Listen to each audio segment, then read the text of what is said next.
Right now, today, over 1 billion dogs live on planet Earth.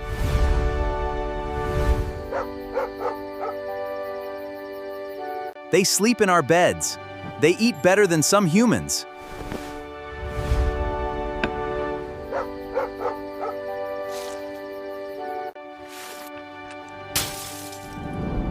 And every single one of them is descended from a killer.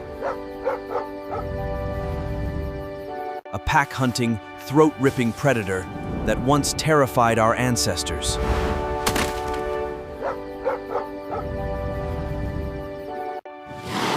So how did we go from run for your life to who's a good boy? Let's find out, because this story is wild.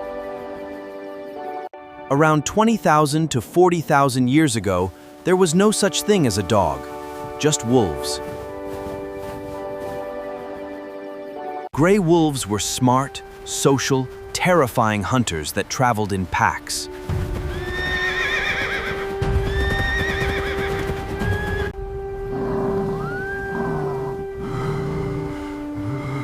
Humans back then weren't exactly. We were rivals, competing for the same meat.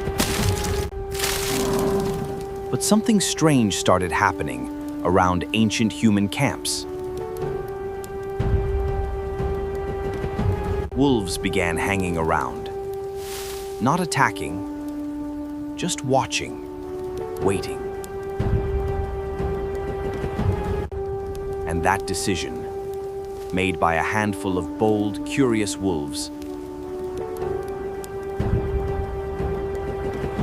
would change the course of history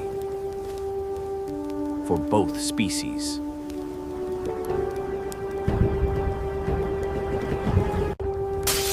Let's rewind and see exactly how it happened.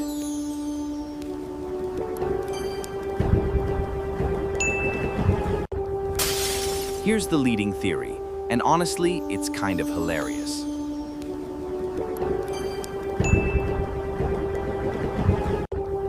Scientists believe dogs domesticated themselves, not the other way around.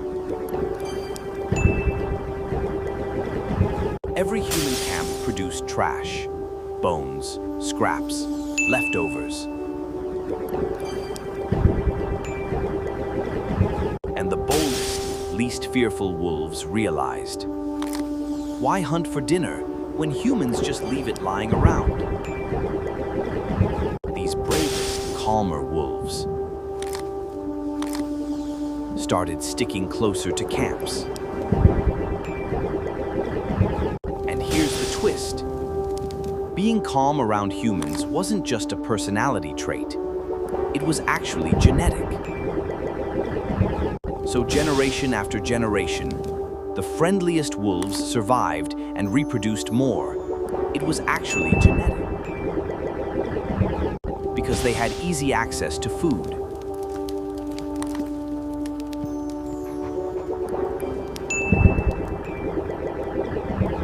Meanwhile, the aggressive, high-strung wolves got chased off or killed.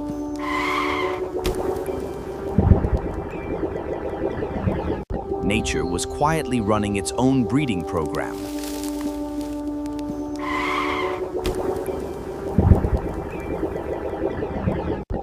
Now, how do we actually know this?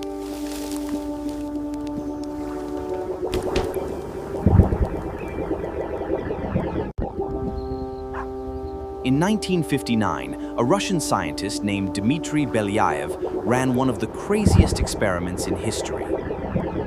He took wild silver foxes, animals that bite, that panic around humans,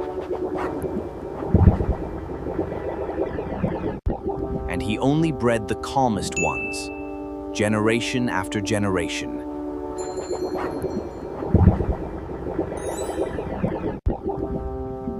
And within just a few decades, something incredible happened.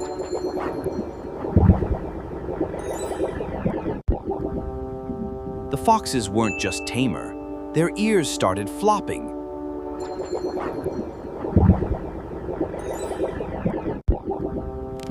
Their tails started curling, their fur got patchy and colorful.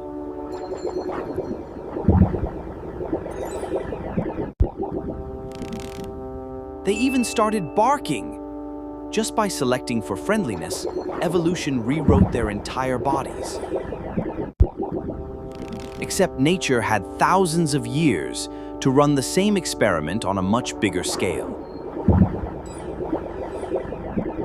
So over thousands of years, these camp-following wolves changed. Their skulls got smaller, their jaws got weaker, their brains actually shrank a little. Because they didn't need to be master hunters anymore. Humans were doing the hard work. But something else grew: their ability to read us.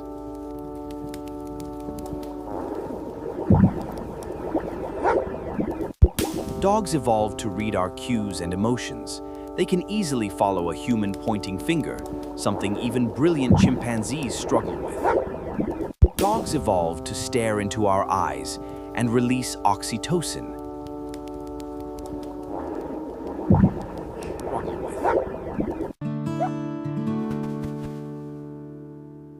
So next time your dog tilts its head at you or curls up at your feet, remember, you're not just looking at a pet.